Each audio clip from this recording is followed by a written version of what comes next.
বগুড়া জেলার শিবগঞ্জ থানার অন্তর্গত কিচক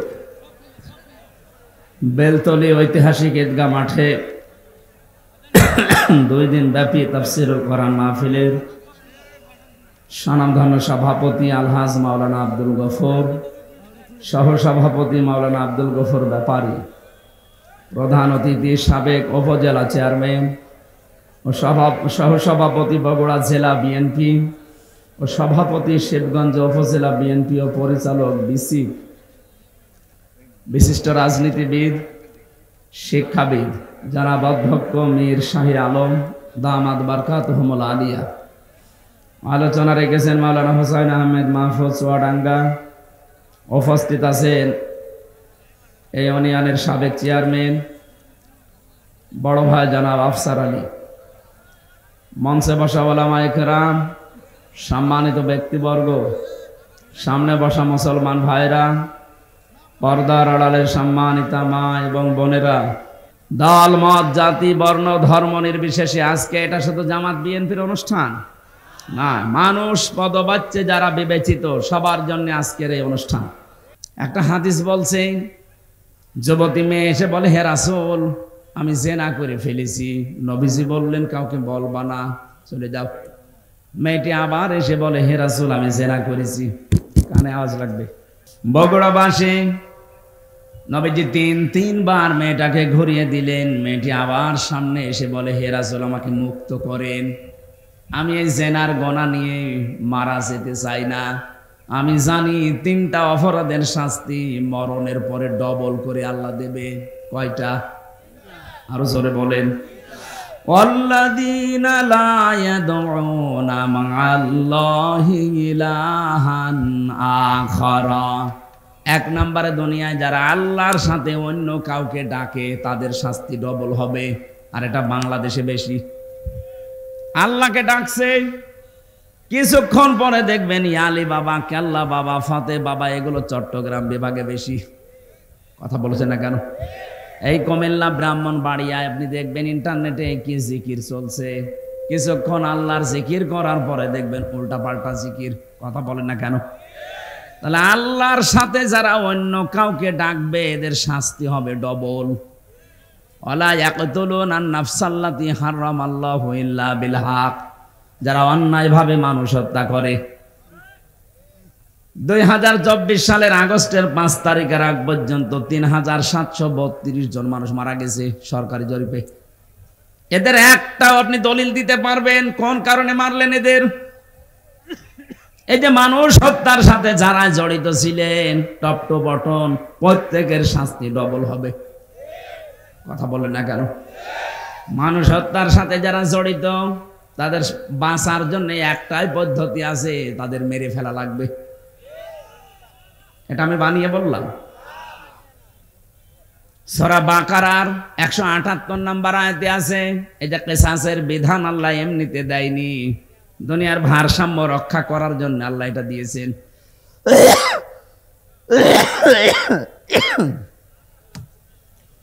সুতরাং যারা মানুষ হত্যার সাথে জড়িত আপনাদের আখিরাত শেষ, আপনি মারা গেলে জাহান্নামী।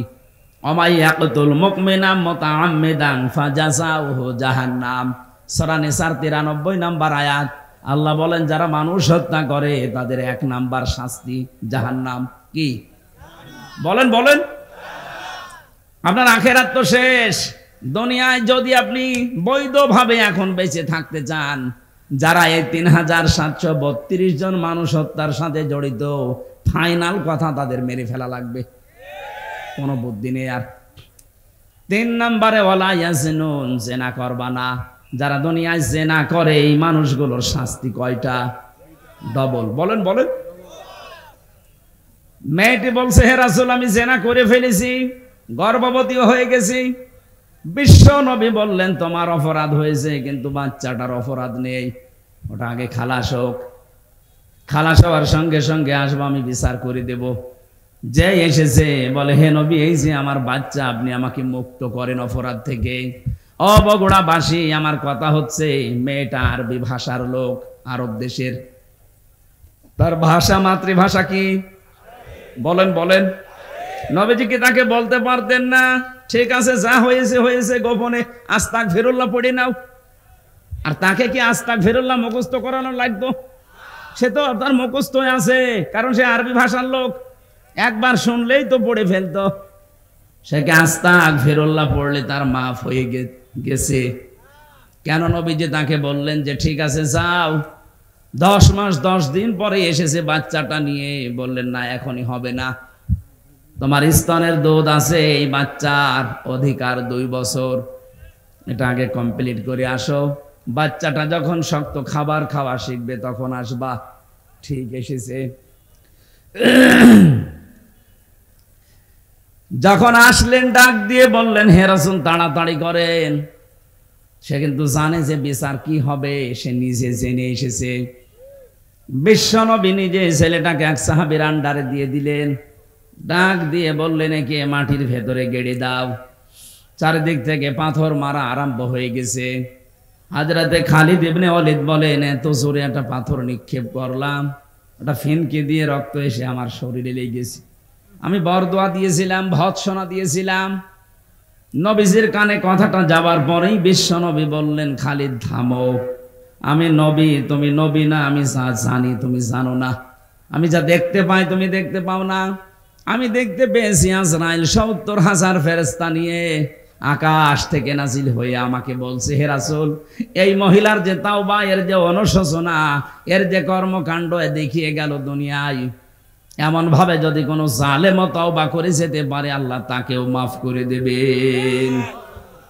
কি বুঝলেন আপনি এই ছোট্ট স্টোরি থেকে? শুধু অপরাধ করে আস্তাগফিরুল্লাহ পড়লে যদি মাফ হয়ে যেত। হ্যাঁ, আস্তাগফিরুল্লাহ পড়লে আপনার জীবনে যে গুনাহগুলো আল্লাহর সাথে ঘটেছে, আল্লাহর অধিকার নষ্ট করেছেন, ওইগুলো মাফ হবে। আপনি সব সময় এই জন্য পড়বেন ইস্তেগফার, আস্তাগফিরুল্লাহ, আস্তাগফিরুল্লাহ। কিন্তু তাওবা যদি কেউ করতে চায়, তাওবা করলে জীবনের অপরাধ শুধু মাফ হয় না, ওই জায়গাটা আল্লাহ পুরা ফাঁকা করে দেয়, বাকি জায়গাটা আমার আল্লাহ পুরা নেকি দিয়ে পাল্টিয়ে দেয়। ইল্লা মান তাবা ওয়া আমানা ওয়া আমিলা আমালান সলিহা ফাউলাইকা ইউবাদদিলুল্লাহু সাইয়্যাতিহিম হাসানাত। দুইটাই বহুবচন। আল্লাহ পাক বলেন যারা তাওবা করে, ইস্তেগফার না, যারা তাওবা করে, এই মানুষগুলো তাওবা করার পরে যদি সিদ্ধান্ত নেয় যতদিন আমি বেঁচে আছি ভালো কাজে লাগবো। এখন তাওবা কি? তাওবার 1 নাম্বার শর্ত হচ্ছে অনুশোচনা করা। কি? 2 নাম্বারে আপনি অপরাধ যার কাছে করেছেন তার কাছে যে স্বীকার করতে হবে, স্বীকৃতি দেওয়া লাগবে।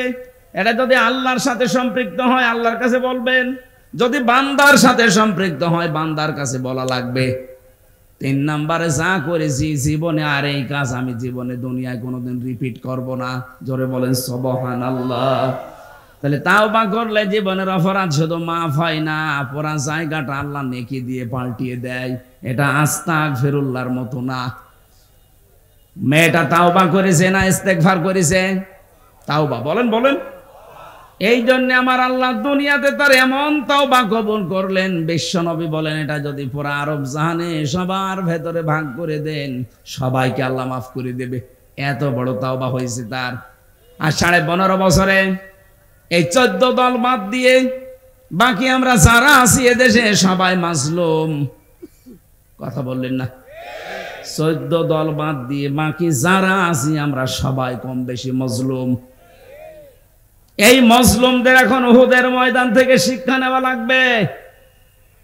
উহুদের ময়দানে প্রথমে কিন্তু বিজয় হয়ে গিয়েছিল মুসলমানদের, কিন্তু গনিমতের মাল যখন ভাগাভাগি করার জন্য দৌড়াদৌড়ি আরম্ভ করেছে, হযরতে খালিদ বিন ওয়ালিদ ওই সময়ও কাফের ছিল। আকস্মিক ভাবে তিনি অতর্কিত হামলা চালিয়ে জায়গায় 14 জন মানুষ মেরে ফেলেছিলেন। আমার মনে হয় বাংলাদেশ এখন উহুদের প্রান্তরে দাঁড়িয়ে আছে। আমরা যে বিজয়টা পেয়েছি, এই মাজলুম মানুষগুলো যদি এখনো পর্যন্ত মায়ের পেটের সন্তানের মতো আমরা সিমেন্টেড হয়ে যেতে না পারি, ওরা কিন্তু এখনো উৎপত্তি আছে। দেখেন না মাঝে মাঝে বলে আমি কাছাকাছি আছি, চট করে ঢুকে পড়বো, এমনি বলে। ওরা ওই খালিদ বিন ওয়ালিদ যখন কাফের ছিল, যে ভূমিকায় ছিল, ওরা ওই ভূমিকা পালন করার জন্য আছে ওৎপেতে। এজন্য মাঝে মাঝে নতুন নতুন ইস্যু তৈরি করে পাঠায়। আর দেশের কিছু মানুষ আছে, ওরা আন্দাজে লাফিয়ে পরিবেশ নষ্ট করে। আর পরিবেশ নষ্ট করে করবে কি, পেছনে লাল হয়ে যায়। কথা বলছেন না কেন? যে গোপালগঞ্জে আরম্ভ করেছিল, ওই সময় কয়েকদিন শুনলাম বাসের ভাড়া গোপালগঞ্জ থেকে ঢাকা পর্যন্ত যদি আপনি দাঁড়িয়ে যান 1000 টাকা, আর বসে গেলে 500 টাকা। কারণ বসার মতো কায়দা আর্মি ওদের রাখে নাই। কথা বলেন ঠিক কিনা? এই জন্য আহ্বান জানাচ্ছি, পালিয়ে যে গেছে, এ দুনিয়ার ইতিহাসে এটাই বলে 850 বছর আগে ওনার দাদা পালিয়েছিল, লক্ষণ সেন। কথা বলে না কেন? ওনার দাদাও কথা বললাম কেন, আমার ফাঁসি চাই বইটা পড়েন, দেখেন ওনার জন্মের ইতিহাস লেখা আছে। ওনার জন্মের ইতিহাস না, ওনার বাবার জন্মের ইতিহাসও লেখা আছে। আমি মেজর ডালিম বলছি, বইটা পড়েন। আমি 5 তারিখের পরে এই কয়েকটা বই আমি সব আগা গোড়া শেষ করে দেখেছি। আল্লাহ, আমরা ভাবি কি আর আসলে হয়েছে কি? আন্দাজে মুসলমান বললেই হবে। এই জন্যই বলছি 850 বছর আগে ওনার পর দাদা দাদা যারা পালিয়েছে, লক্ষণ সেন সেই রাস্তা ধরেই পালিয়ে গেল। পৃথিবীর ইতিহাস পুরা পাল্টিয়ে দিয়েছে। 350 জন এমপি একবারে পালিয়ে যায়। সারা পৃথিবীর 257টা রাষ্ট্রে আমি পাইনি, বাংলাদেশে দেখলাম। শুধু পার্লামেন্টের যারা মেম্বার এরাই পালিয়ে যায়নি, জাতীয় মসজিদের ইমাম পর্যন্ত পালিয়ে গেছে। কি আশ্চর্য বলেন তো, ইমাম সাহেবও পালিয়ে যায়। কিছুদিন পরে এসেছিল আবার জোর করে ইমামতি নেওয়ার জন্য, জনগণ জুতা পিটা দিয়েছে। পরের দিন দেখলাম স্ট্যাটাস দিয়েছে ফেসবুকে, জনগণ আমাকে জুতা দিয়ে পিটিয়েছে কিন্তু আমার গায়ে লাগেনি। ওরে শয়তান, মানুষের বিবেক মরে গেছে। ও মানুষটা কত নিচে নেমেছিল বলেন। দুনিয়ার স্বার্থে এই লোকটা নৌকা মার্কা নিয়ে দাঁড়িয়েছে। আমার মনে হয় লোকটা যদি কুকুর মার্কায় দাঁড়াইতো তাও পাস করত। কারণ মার কাটা আল্লাহ এত বেশি ঘৃণিত বানিয়ে দিয়েছে, পায়খানার দিকে মানুষ এখন তাকায়, তাও নৌকার দিকে তাকায় না। তাকায়, এখন চড়া লাগবে মাঝে মাঝে বন্যা হলে। এই কারণে যারা এখন চড়তে যায় তারাই ধরা খায়। এই যে দরবেশ নৌকায় করে পালিয়ে যাচ্ছিল, সাবধান। এই জন্য নৌকা যখন ডুবে গেছে, ও ছাতা আর মনে হয় কিয়ামতের আগে উঠবে না। কারণ দুনিয়ার ইতিহাসে এইটাই আমরা পড়েছি, কোন স্বৈরাচার যদি একবার পালিয়ে যায়, ও জীবন থাকতে আর ফিরে আসে না। কারণ ও জানে আমি গেলেই মারা পড়ে যাব। জনগণ যেভাবে ফুসে আছে, ওই দিন যদি আর 5 মিনিট সময় পেত, আমার মনে হয় এতদিন কব্বরে পাঠিয়ে দিত। হায়াত আছে বলে বেঁচে আছেন, কিন্তু সারা জীবনে এখন যতদিন আছেন অপমানের জীবন নিয়ে থাকা লাগবে। আমাদের শিক্ষা নেওয়া দরকার এখান থেকে, আমরা যেন জালেম হয়ে না যাই কোনোদিন। যদি আমরা কেউ জুলুমকারী হয়ে যাই, মাজলুমকে আল্লাহ তো ক্ষমা করে দেবে, কিন্তু জালেমের জন্য আল্লাহ নিজে মামলা দেবে। এটা আছে সূরা শুরা 25 নম্বর পারা 6 নম্বর পৃষ্ঠার 12 নম্বর লাইনের 42 নম্বর আয়াতের প্রথম অংশে আছে, ইন্নামাস সাবিলু আলাল্লাযিনা ইয়াজলিমুনান নাস। অবশ্যই আমি আল্লাহ নিজে মামলা দায়ের করব তাদের বিরুদ্ধে যারা মানুষ হয়ে মানুষের উপরে জুলুম করেছে। 15.5 বছরে যে জুলুম হয়েছে, এটা ওয়াজ করা লাগবে আরো জোরে। সুতরাং 1628টা চেয়ার ছিল এই দেশে, মেন চেয়ার। শাহ আলম ভাইয়ের চেয়ার না, এই চেয়ার না। যিনি পালিয়েছে তাকে থেকে শুরু করে থানার শিবগঞ্জের ওসি পর্যন্ত 1628টা চেয়ার ছিল মেন দায়িত্ব পালন করার জন্য। আর এইগুলো যারা ঘোরাফেরা করে এরাই দেশ চালায়। এই মানুষগুলোর প্রত্যেকটাই ছিল জালেম আর জালেমের সহযোগী, কেউ ডাইরেক্ট কেউ ইনডাইরেক্ট। এই কথা বলেন না কেন? এদের বিরুদ্ধে মামলা হামসার বলুন, শাহ আলমের। কার? আমরা অত্যাচারিত হয়েছি, আমরা যদি কিছু নাও বলি আল্লাহ আপনার বিরুদ্ধে মামলা দেবে। কারণ এই দেশের 1628টা চেয়ারের যারাই ছিল তারা আল্লাহর মামলার আসামি। আপনি শব্দটা খেয়াল করছেন? কত ওজনওয়ালা! আল্লাহর মামলার আসামি এরা। বাদী যত বড় হয় মামলা তত কঠিন হয়। বলেন, এরা আল্লাহর মামলার আসামি। এটা দুনিয়াও শেষ, জালেমদের আখিরাতও শেষ। আল্লাহু লা ইয়াহদিল কওমাজ জালিমিন। আল্লাহ বলেন আমি জালেমদেরকে হেদায়েত দিচ্ছি না, দেব না। এটা মোজারে, বর্তমান, ভবিষ্যৎ, প্রেজেন্ট, ফিউচার। কি করলেন আপনি? জালেমদের দোসর হয়ে সাহায্য সহযোগিতা করে যা কামিয়েছিলেন সেগুলো ভোগ করতে পারলেন না। আর দুনিয়া তো শেষ হয়ে গেল, আপনার আখিরাতও শেষ। আপনি তো ছোটখাটো কোন বাদীর আসামি না, আপনি সরাসরি আল্লাহর মামলার আসামি। আপনার দিকে তাকিয়ে এখন আফসোস হয় মাঝে মাঝে, কি করলেন আপনি? আমাদের জীবনের দিকে একটু খেয়াল করা দরকার। আমি আমার ঈমান থেকে বলছি, এখানে যারাই আমরা আছি 200 বছর পরে যদি এই জমিনে কেউ আমরা ঘুরে আসি, আমার নিজের বাড়ি, বানানো বাড়ি, আমাকে আমার নাতি ছেলে তারা উঠতে দেবে? বলেন তো দুনিয়াটা কেমন?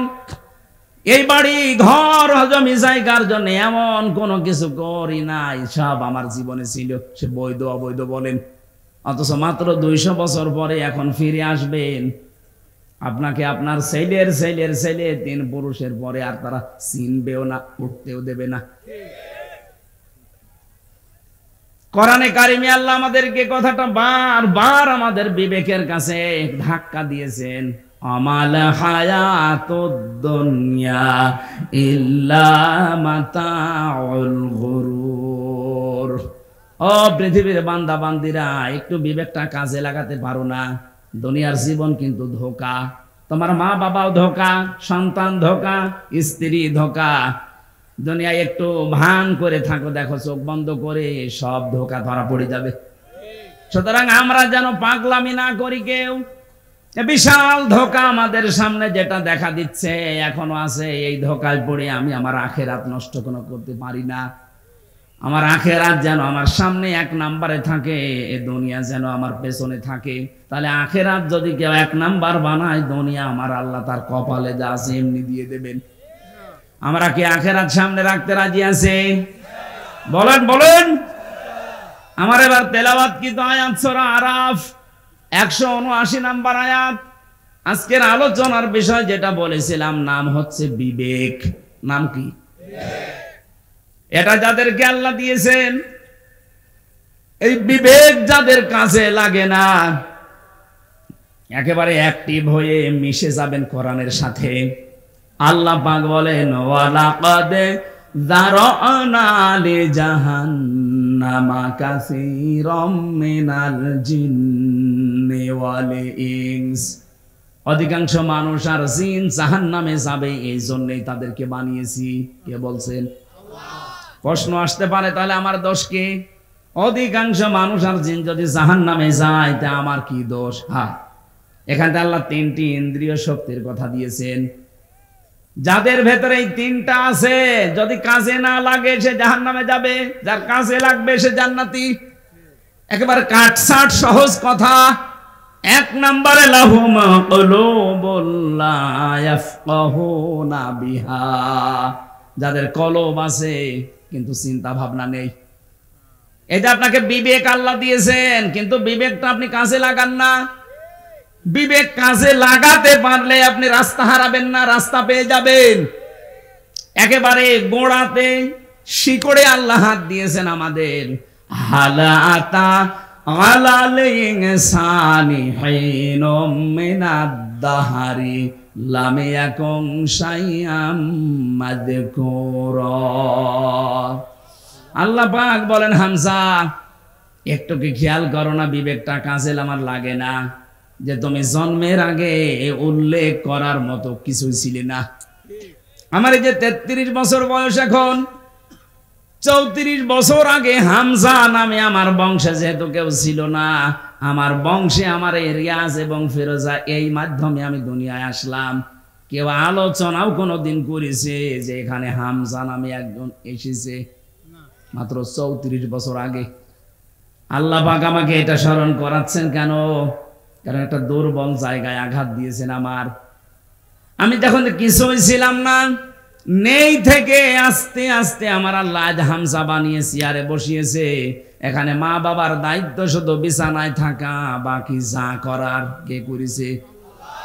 একটু বিবেকটা এদিকে কাছে লাগাতে পারেন না? আল্লাহ আমাদের একটা স্মরণের মাধ্যম দিয়েছেন, এই দেখা দরকার না। ওইটা যদি কেউ বারবার দেখে, আমার আল্লাহ চোখের ওপরে 2টা জিনিস দান করে, তার বৈধ জিনিসগুলোর প্রতি ঘৃণা জন্মিয়ে যায়।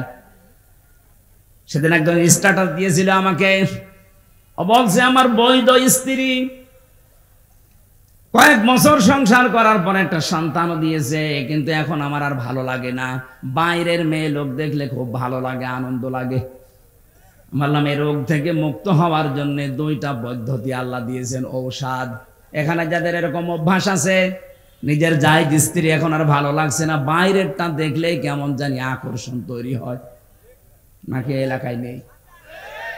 যদি এরকম মন মানসিকতা কারো তৈরি হয়, উলঙ্গ অর্ধ উলঙ্গ নাচ দেখলে আনন্দ লাগে, তাদেরকে আপনি কোরআনে কারিমের ঔষধ 2টা বলছি। সূরা নূর 18 নম্বর পারা 12 নম্বর পৃষ্ঠা 7 নম্বর লাইনের 30 নম্বর আয়াত। তো বাড়ি যে এই আয়াতটা একটু তাফসীর পড়বেন।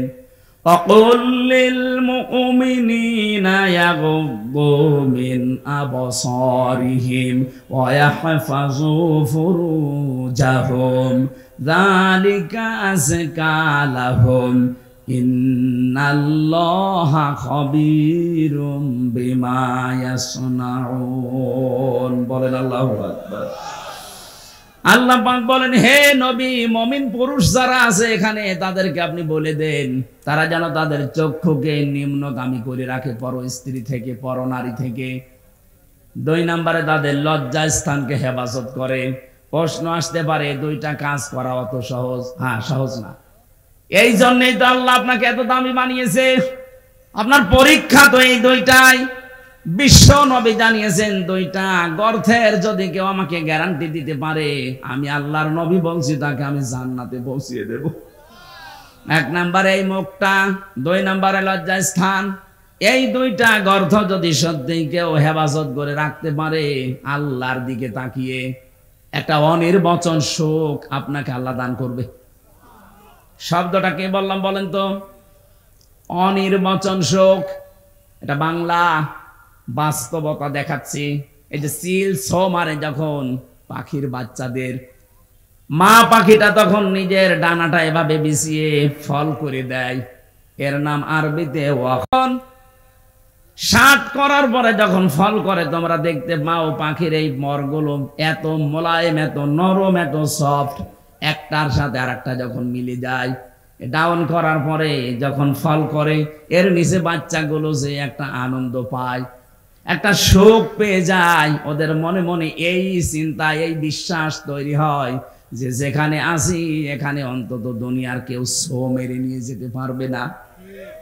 তখন ওরা কিচির মিচির আওয়াজ দেয়। বাংলাতে এদেরকে বলা হয় অনির্বচন সুখ।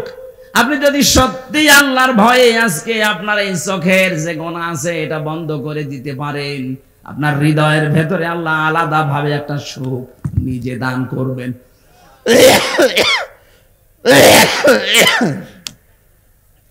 বগুড়াবাসী এই জন্য এখনই এই মুহূর্ত থেকে মাহফিল যদি সাকসেস করতে চাই, শুধু সুন্দর করে সাজানোই না, এটা বাড়ি নিয়ে যাওয়া লাগবে। যাদের মোবাইলে এমন দৃশ্য তৈরি করা আছে, ডিলিট করেন। যেটা নিচে দেখলে আনন্দ পান, অন্য দেখলে আপনার লজ্জা লাগে। এরকম দৃশ্য নেই? এই কথা বলছেন এখানে? এইরকম দৃশ্য যাদের আছে, নিজে দেখলে খুব আনন্দ লাগে, মজা লাগে, অন্য কেউ দেখলেই আপনার লজ্জা লাগে। এটা ডিলিট করবেন। কারা কারা হাত তোলেন তো? ওই মুরব্বী, দেখি মোবাইল, দেখি দেখি কি আছে, দেখি। কি আশ্চর্য! দাঁড়িয়ালা মানুষ, কি রেখেছেন আপনি মোবাইলে? এক্ষণে ডিলিট করেন। আপনার ওয়াজ শুনতে আসাচ্ছে, ওটা ফাটা জিনিস ডাউনলোড করে আপনি ওয়াজ শুনতে এসেছেন, এক্ষণে ডিলিট করে বাড়ি যাবে। আল্লাহ আমাদের চোখের হক আদায় করার জন্য কয়েকটা জিনিস কোরআনে কারিমে আমাদের সামনে এনে দিয়েছেন।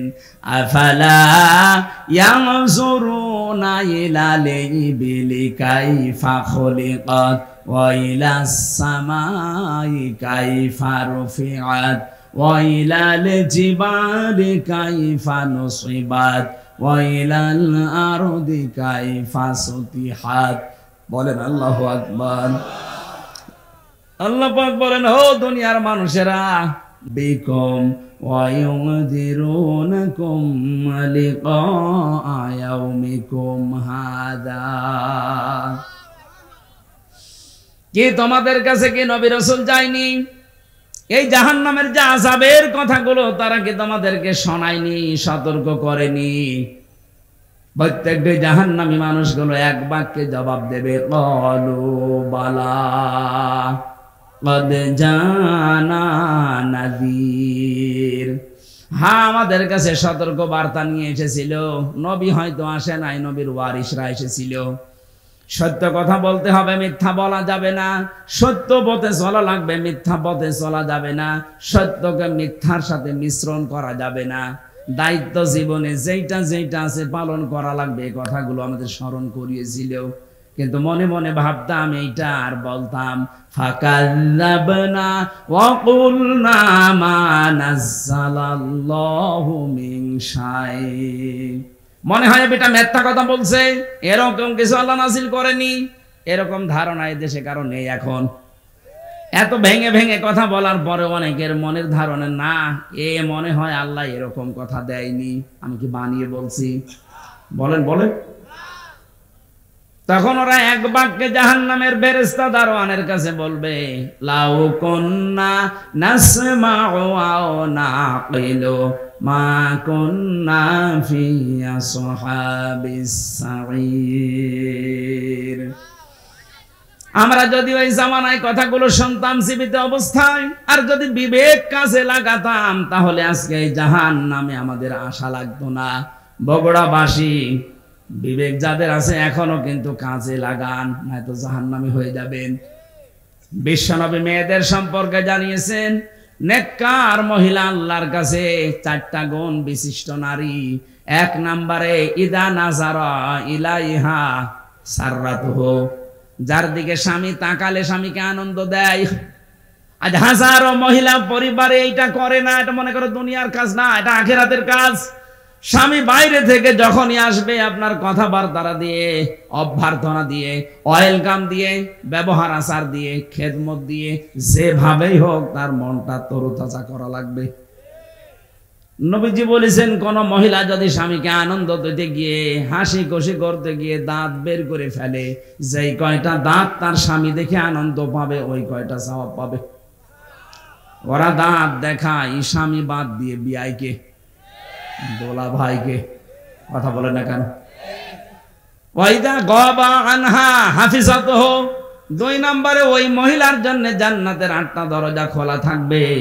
যেই মহিলার স্বামী বাড়ি থেকে চলে গেলে, অনুপস্থিত থাকলে সে তার নিজের ইজ্জত আবরু সম্ভ্রমকে হেফাজত করে রাখে। কত মহিলা স্বামী বাড়ি থেকে চলে যেতে দেরিও মনে হয় যে ঈদ বেঁধে গেছে ওর। বলুন, পরকীয়া প্রেমে যারা লিপ্ত, মেয়েদের অভ্যাস একটা আছে জন্মগত ভাবে, ওরা যদি একবার কোন জিনিসের শান্তি পেয়ে যায়, জীবন চলে গেলে ওই জায়গা ছাড়তে চায় না।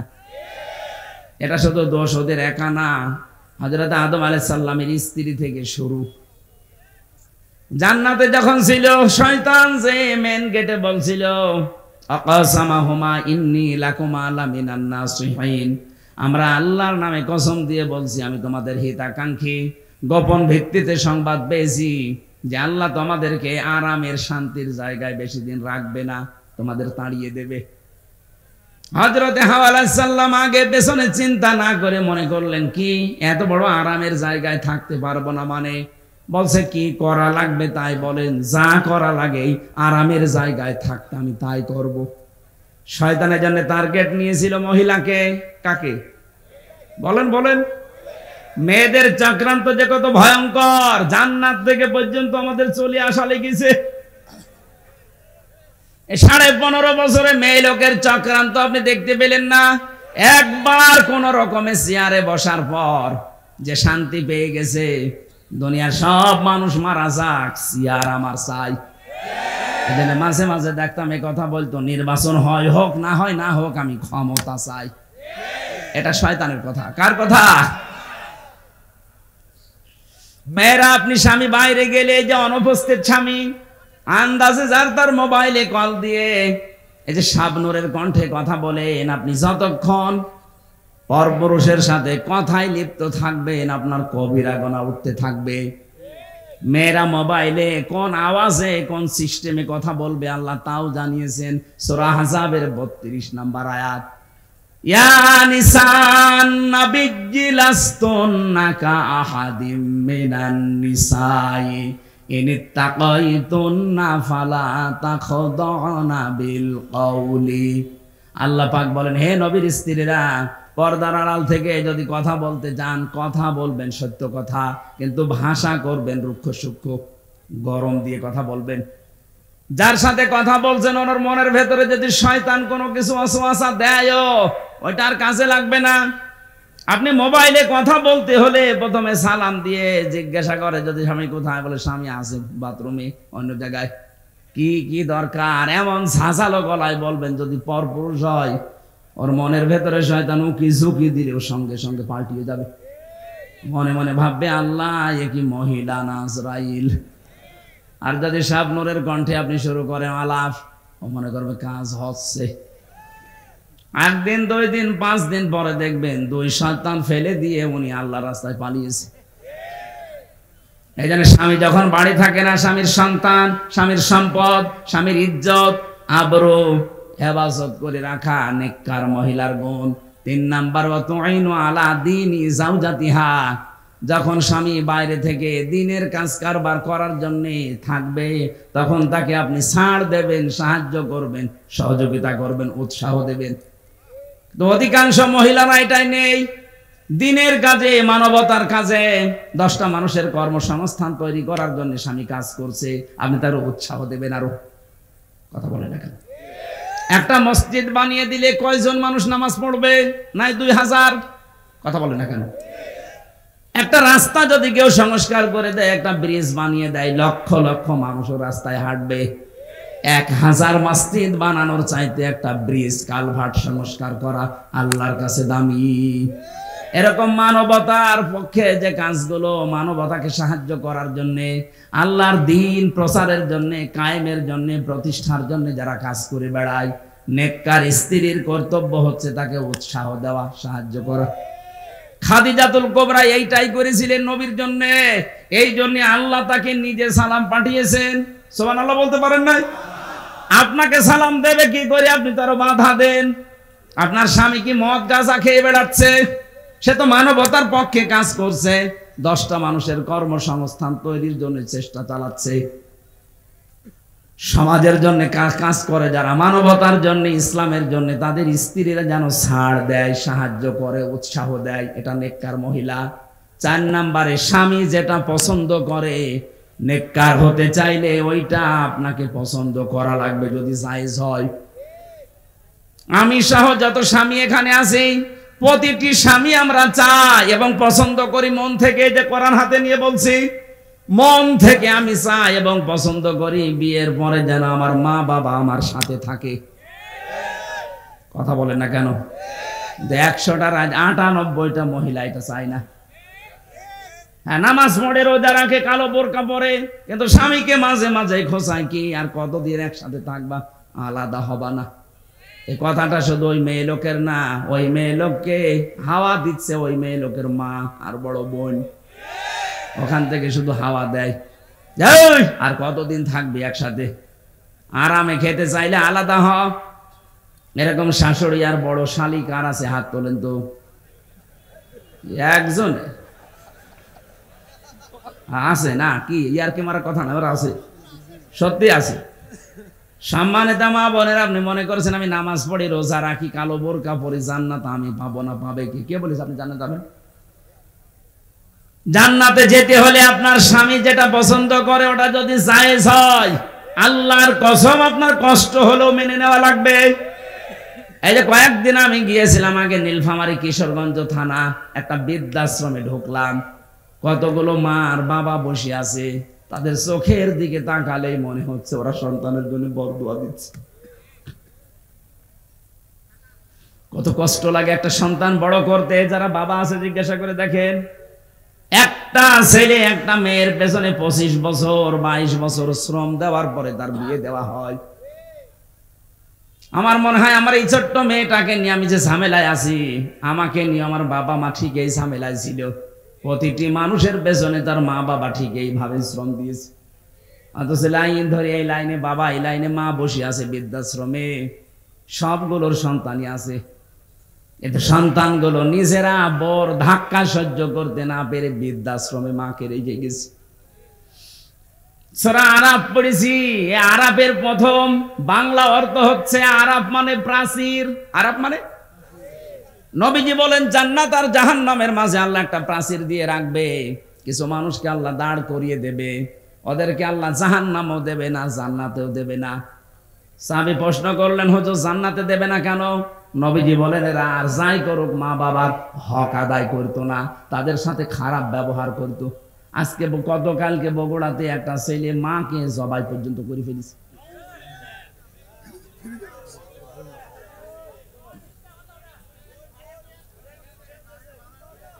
সে যেই হোক ছড়িয়েছে তো এই সংবাদ। এটা যদি নাও হয়ে থাকে, এরকম জঘন্য কাজ বাংলাদেশ সহ বিশ্বে এখন অনেক জায়গায় হচ্ছে। নিজের মাকে পর্যন্ত জবাই করে ফেলতে পারে যে সন্তান। আমার মনে হয় আরাফ নামক প্রাচীরে অলরেডি দাঁড়িয়ে আছে। সাহাবী বললেন, হুজুর ওরা জাহান্নামে যায় না কেন? বিশ্বনবী বলেন ওদেরকে আল্লাহ জাহান্নামে দিচ্ছে না, কারণ ওরা দুনিয়াতে দিন কায়েমের জন্য চেষ্টা করত। সুতরাং আপনার জীবনের মেন টার্গেট বানাবেন আল্লাহর দিনকে করে জমিনে কায়েম করা যায়। সে যেভাবেই হোক, পদ্ধতি যদি এই দুনিয়াতে আল্লাহর পাঠানো সিস্টেমের বাইরে যায়, ওই পদ্ধতি মানা যাবে না, যেটা জিএমবিরা করে না। ইসলাম কোনদিন এই পৃথিবীতে জঙ্গিবাদ, সন্ত্রাসী, বোমা হামলা এটা সমর্থন করে নাই, করবেও না।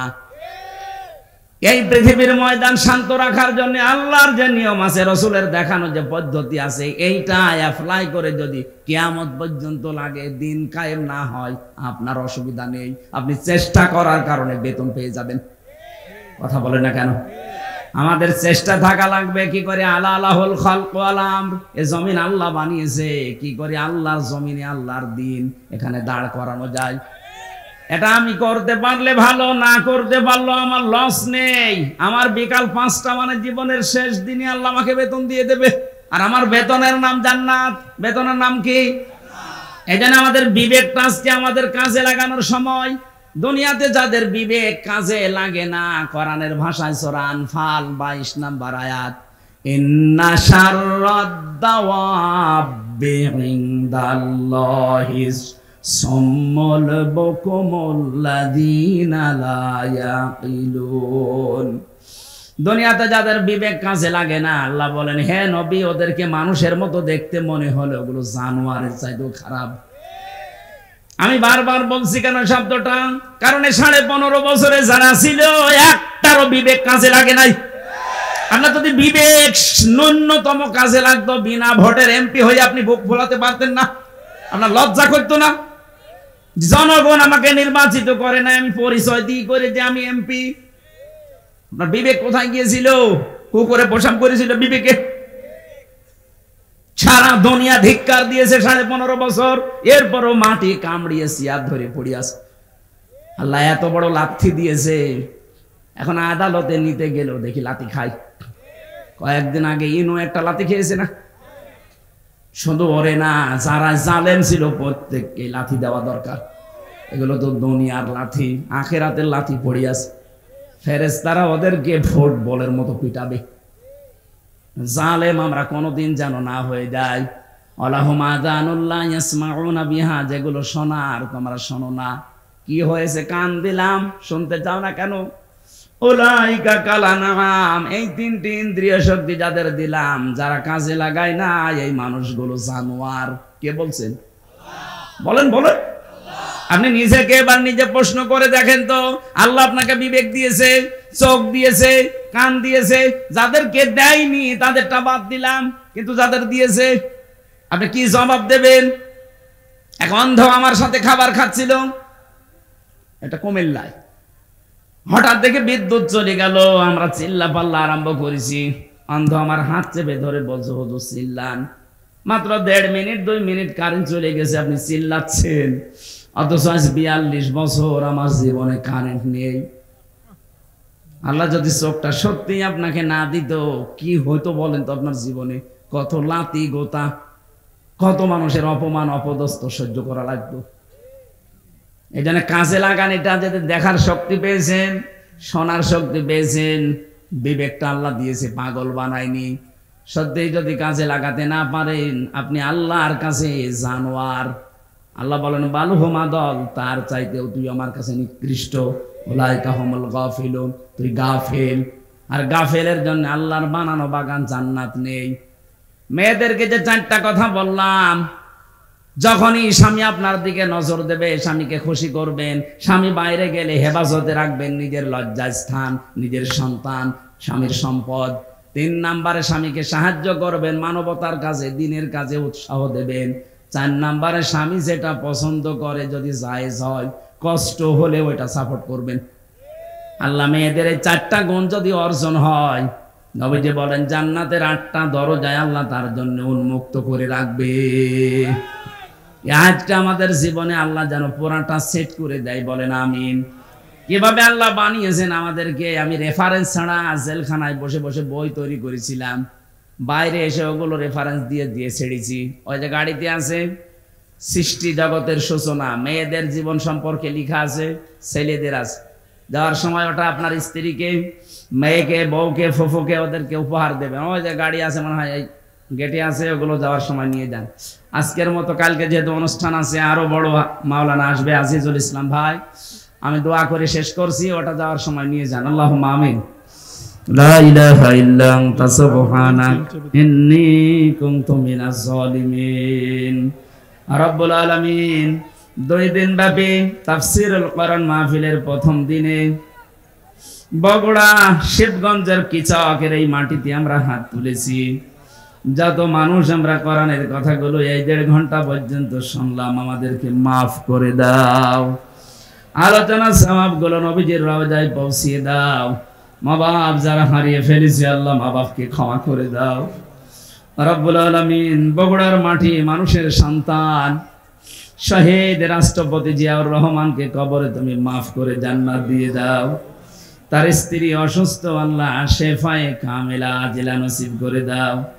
তার ছোট সন্তান তা দুনিয়া থেকে বিদায় নিয়েছে, আল্লাহ তার কোকো ভাইয়ের কবরকেও জান্নাত বানাও। রব্বুল আলামিন শ্রদ্ধাভাজন বড় ভাই জনাব তারেক জিয়া এই মাটির সন্তান, নির্বাসিত হয়ে আছে নিজের দেশ থেকে, কতটা বছর পাড়ি জমিয়ে প্রবাসে পড়ে আছে। আল্লাহ তাআলা সম্মানের সাথে, ইজ্জতের সাথে এ দেশের সন্তান এ দেশের মাটিতে ফিরিয়ে দাও। কোরআনে কারীম দিয়ে দেশ চলছে, এটা দেখে মরার সুযোগ করে দাও। মাহফিলের প্রধান অতিথি অধ্যক্ষ মীর শাহ আলম, আল্লাহ তাআলা এ নামের ভেতরে যেটা লুকিয়ে আছে তাকে তুমি ওই জায়গায় পৌঁছিয়ে দাও। জনগণের খেদমত করার জন্য আশা আকাঙ্ক্ষা পেশ করেছে, তোমার ইলমে জানা আছে তার দ্বারা কি হবে, মানবতার কাজ হবে, ইসলামের কাজ হবে, তোমার জানা থাকে। আল্লাহ তুমি তাকে বিজয় করে দিও। সম্মানিত সভাপতি মাহফিলের যে 2 জন আলেম, আল্লাহ বিশেষ করে আমার আফসার ভাই, জনগণের দায়িত্ব তাকে দিয়েছিলে, সামনে যেন তুমি তাকে সঠিকভাবে দায়িত্ব পালন করার সুযোগ করে দিও। মা বোনদেরকে 4টা গুণে গুণান্বিত হওয়ার তৌফিক দাও। জালেমের জেলখানায় 3টা বছর বড় অসুস্থ হয়ে পড়েছি আমি, আল্লাহ আমাকে তুমি আগের অবস্থায়, স্বাভাবিক অবস্থায় ফিরিয়ে দাও। কোরআনের কথাগুলো সহজ সরল ভাষায় বলার মতো যোগ্যতা আমাকে ভিক্ষা দাও। এই এলাকায় মাটির নিচে কত মানুষ ঘুমিয়ে আছে, কোরআনের ইজ্জতে আল্লাহ তুমি মাফ করে দাও। জেলখানায় আমার পার্টনার শ্রদ্ধাভাজন বড় ভাই জনাব মিয়া নুরউদ্দিন আপু, আল্লাহ তার সন্তানের জন্য দোয়া চেয়েছে, ছেলেটাকে কবুল করো, তার শরীরকে তুমি সুস্থ রাখো। আল্লাহ বহু সাহায্য করেছে জেলখানার ভেতরে আলেমদের, আল্লাহ তাআলা এই ওসিলায় তাকে তুমি মাফ করে দাও। বারাকাল্লাহু লানা ওয়া লাকুম ফিল কোরআনিল আযীম। মরণ আসলেই যেন বলতে পারি লা ইলাহা ইল্লাল্লাহু মুহাম্মাদুর রাসূলুল্লাহ।